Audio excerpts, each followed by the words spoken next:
చూస్తున్నాం కదండి. Deputy CM గారు ఉన్న ప్రదేశంలోనే ఒక చిన్న పిల్లకి అన్యాయం జరిగితేనే ఏం చేయలేకపోయారు, దాని గురించి కూడా మాట్లాడలేకపోయారు. ఇంకా రాష్ట్రంలో ఎన్ని జరుగుతున్నాయో అందరికీ డైలీ న్యూస్లో వస్తున్నాయి.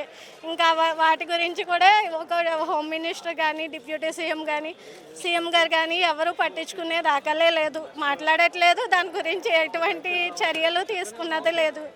ఇంకొకటి, నేను గతంలో వాలంటీర్గా వర్క్ చేశాను.